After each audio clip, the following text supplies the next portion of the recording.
Yop tout le monde, c'est Jericho, j'espère que vous allez bien les amis, j'espère que vous êtes en forme. Pour ma part, ça va nickel. On se retrouve aujourd'hui les amis pour une toute nouvelle vidéo. Et j'espère sincèrement que celle-ci vous plaira. Les amis, ce que vous allez découvrir, c'est assez mystérieux. Car tout simplement, quand on parle d'une île en général, ouais, on s'imagine vraiment une île paradisiaque avec de l'eau cristalline, je sais pas quoi, tu vois. C'est beau, c'est magnifique. Mais là, ce que vous allez découvrir, c'est assez bluffant car on va découvrir les deux îles les plus dangereuses au monde. Oui, car même les chercheurs, même les scientifiques n'osent pas mettre les pieds dedans car tellement c'est dangereux. Je vais pas vous spoil, je vous laisse regarder. Et si la vidéo vous aura plu, n'hésitez surtout pas de la partager au maximum et de mettre un bon petit j'aime. C'est la récompense sur ce. Bon visionnage à tous et à toutes. À environ 35 km des côtes de Sao Paulo, il existe une île abritant la plus dense population de serpents au monde. Les reptiles, connus sous le nom de Jaracailoa, sont extrêmement venimeux et peuvent tuer une personne en moins d'une heure. Des chutes d'Iguazu au parc national des Lençóis Maranhenses, le Brésil regorge des sites naturels aux paysages à couper le souffle. Parmi eux se trouve également l'île de Queimada Grande, un petit trésor naturel situé à environ 35 km des côtes de l'est de Sao Paulo. Si tous les Brésiliens connaissent son expérience, personne n'y a jamais mis les pieds et pour cause, son territoire est infesté par des milliers de Jaracailoa, une espèce de serpent extrêmement venimeux.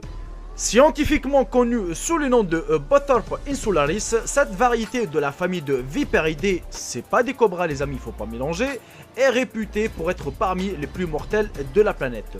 Les toxines qu'elle administre peuvent tuer une personne en moins d'une heure. Aussi, de nombreuses légendes locales circulent sur le quelques hasardeux ayant osé s'approcher du rivage de la désormais dite île aux serpents.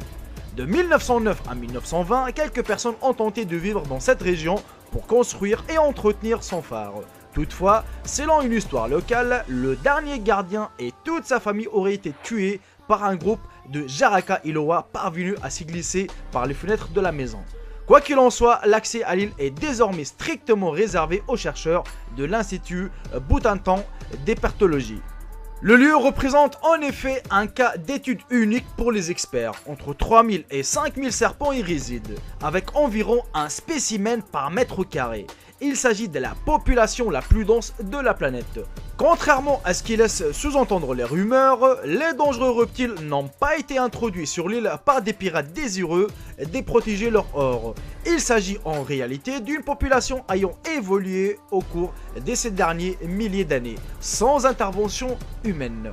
Il y a environ 11 000 ans, le niveau de la mer a augmenté, isolant ainsi l'île de Queimada Grande de la côte brésilienne. Depuis, lors les deux populations de Jaracailoa séparées par l'océan évoluent en suivant un chemin différent. En l'absence des prédateurs et des concurrents, les serpents de l'île ont pu se développer en maître de l'écosystème et se reproduire rapidement. Leur seul défi est celui de se nourrir, car les proies évoluant sur le sol sont absentes de cette zone. Et pour survivre, les spécimens qui mesurent en moyenne 70 cm doivent se hisser à la cime des arbres et chasser les oiseaux migrateurs qui viennent parfois y reposer. De manière générale, les serpents attaquent leur proie en leur mordant, puis attendent que le venin fasse effet. Toutefois, dans le cas des oiseaux, il faut que le toxine fasse effet instantanément de manière à ce que la proie n'a pas le temps de s'envoler trop loin. Aussi, le venin de Jaracailoa de l'île Queimada Grande a évolué pour devenir extrêmement puissant. Il serait en effet 5 fois plus fort que celui de leurs cousins continentaux. Une morsure de Jaracailoa entraîne un décès dans 7% des cas. Et même avec un traitement, la victime a 3% des risques de mourir. Le venin peut causer, selon les cas, une insuffisance rénale, la nécrose des tissus musculaires, une hémorragie cérébrale ou encore une hémorragie intestinale. De ce fait, le gouvernement brésilien exige qu'un médecin soit présent à chacune des visites sur l'île. Outre les scientifiques, la marine brésilienne y fait aussi étape pour l'entretien annuel du phare qui depuis les années 1920 a été automatisé. Récemment, des journalistes du magazine Vice ont accompagné la marine sur Queimada Grande afin de réaliser un documentaire. Ils ont apparemment ramené un grand souvenir. Il y a des sauterelles bleues et tellement des choses bizarres. Des cafards à l'aspect préhistorique au sol la nuit, qui craquent quand vous marchez. Cet endroit est flippant, personne n'est autorisé à y aller et c'est là pour une raison. et il faut jamais y aller. Et du fait de son aire de répartition très limitée, le Jaraka Iloa, reconnaissable à sa couleur brun clair, tirant sur le jaune, est aujourd'hui classé parmi les espèces en danger critique d'extinction par l'Union internationale pour la conservation de la nature. Par la suite les amis, on découvre l'île de North Sentinel qui est située dans le golfe du Bengale, qui a tout d'un endroit paradisiaque, avec des eaux turquoises, des plages de sable blanc ou encore des végétations luxuriantes. Et pourtant, cette terre est l'une des plus dangereuses au monde. Et quiconque a essayé d'y mettre les pieds est à frôler la mort, car la population qui vit n'a rien d'accueillante et est prête à tout pour conserver son île intacte. C'est au large de l'Inde, au milieu des îles Andaman, qui se trouve le North Sentinel. Cette terre quasi vierge à la végétation abondante, l'archipel de 72 km² n'a pas de statut clairement défini par le droit international et est donc depuis 1947 l'une des régions autonomes de l'Inde. Elle est pourtant habitée depuis plusieurs milliers d'années et c'est d'ailleurs la raison pour laquelle d'aujourd'hui il est fortement déconseillé de s'y aventurer au risque de succomber à une mort certaine. La tribu qui vit sur cette île est appelée les Sentinelles, un peuple chasseur-cueilleur originaire d'Afrique. Estimé au nombre de 250 environ, les habitants seraient arrivés de leur continent d'origine il y a plus de 60 000 ans et vivraient depuis en complète autarcie. Ils formeraient ainsi l'un des derniers peuples coupés du monde. Leur langue étant très différente des autres dialectes, on suppose en outre qu'ils n'ont eu que très peu, voire même aucun contact avec l'extérieur. Selon les spécialistes, leur faible niveau de développement le rapprocherait de la période pré-néolithique. Les sentinelles, les amis, semblant par exemple connaître le feu, mais ne sachant pas le produire.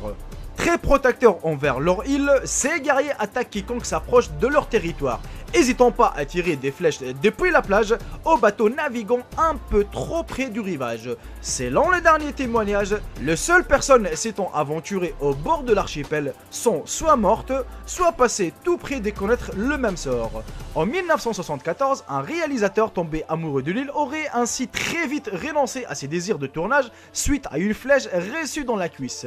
En décembre 2004, quelques jours après le tsunami ayant ravagé les côtes asiatiques, un hélicoptère venu apporter des soins aux survivants s'est quant à lui retrouvé couvert des flèches et a dû rebrousser rapidement chemin. Le dernier contact en date avec la tribu des Sentinelles remonte à 2006, lorsque deux pêcheurs ont été tués alors qu'ils s'y trouvaient à proximité des plages. Depuis, le gouvernement indien a pris la décision de ne plus tenter de visiter et de laisser le peuple en paix, recroquevillé sur son île et loin du reste du monde. Et on arrive malheureusement à la fin de cette vidéo les amis, j'espère sincèrement qu'elle vous aura plu, qu'elle vous aura appris quelque chose sur l'île Sentinelle. Et l'autre île, vraiment c'est dangereux. Moi la première fois quand j'ai vu c'était marqué l'île aux serpents, je me dis attends, tu te fous de ma gueule. Une île aux serpents, mais d'où ça vient justement? C'est ça, c'est ce que je me pose toujours la question, d'où est-ce qu'ils sont venus ces serpents? Tu vois, parce que nous, on est en général, tu sais, comme les scorpions, les serpents, ça, on les sait très très bien, qu'ils sont dans les forêts, dans les... Bah, partout, quoi, tu vois. Mais gens, ils sont isolés, t'imagines vraiment un groupe de serpents qui sont vraiment isolés dans une île. C'est là où tu te poses vraiment la question. Et apparemment, en remontant en arrière, tout simplement, il n'y a aucun prédateur qui vit sur cette île, il n'y a que eux. Voilà, c'est eux le maître de l'île, c'est eux qui dominent l'île. Excusez-moi si vous entendez un peu de bruit car mon PC commence à chauffer, tu vois. Et vraiment, c'est assez quand même dangereux, ça existe à côté du Brésil. Et même les chercheurs brésiliens n'osent pas entrer dedans car t'imagines, dans chaque mètre carré, t'as un serpent. Voilà, c'est-à-dire tu sais pas d'où est-ce que ça va venir, sa mère. Ça va sauter de l'arbre, il est partout, il est en bas, il est en haut. Tu sais pas, frère, tu vois. Moi, personnellement, je vois un serpent d'un kilomètre, frère, je commence à trembler. Alors t'imagines, dans une île où il y a que des serpents. Franchement, si tu veux torturer quelqu'un aussi, moi j'aimerais bien qu'ils, tu sais, bref, je vais pas dire des mots, tu vois, sinon, franchement, c'est qu'ils font des gros trucs, là, tu jettes là-bas, frère, vas-y, tu te démerdes, vas-y, t'as fait souffrir des gens, vas-y, je te jette sur cette île, franchement. Non, mais surtout aussi pour l'île Sentinelle, où il y a que des gens, c'est une tribu originaire d'Afrique qui vivent là-bas. Alors là, j'ai vu un reportage complet sur eux. c'est vraiment bluffant. Déjà, leur manière de parler, c'est carrément étrange. Et jusqu'à maintenant, ils ont eu aucun contact. Ils ont voulu même prendre de photos avec un hélicoptère. Et bah du coup, justement, je vous ai parlé en 1970, le réalisateur qui est tombé amoureux de cette île car c'est tellement beau. Et le mec, donc, il est rentré avec un avion plein de fléchettes. Il a pris des photos, certes, mais vas-y quoi, l'avion elle a pris là les fléchettes. Et en plus, lui, il a pris une bonne petite fléchette dans son cuisse, sur son cuisse ou dans son cuisse, je sais pas comment on dit. Et vraiment, voilà quoi, c'est là où on découvre que vraiment il y a pas mal de choses mystérieuses sur notre planète Terre, les amis. Et vraiment, c'est assez choquant, c'est assez vraiment étrange, je trouve. Mais bon, voilà, c'est à vous de me dire, les amis, de ce que vous en pensez de ces deux îles assez dangereuses, assez mystérieuses. L'île Caimeda Grande et l'île North Sentinel. Vraiment, je trouve ça assez bluffant quand même. C'est à vous de me dire dans l'espace commentaire de ce que vous en pensez. Si la vidéo aussi vous aura plu, n'hésitez surtout pas de la partager au maximum. Et de mettre un bon petit j'aime comme d'habitude, c'est la récompense. Et de s'abonner si ce n'est pas encore fait à la chaîne. Sur ce, je vous embrasse tous. Et je vous dis à très bientôt pour une toute nouvelle vidéo. Salut tout le monde, c'était Jericho. Bye bye, ciao ciao. Je vous aime tous mes frères et sœurs.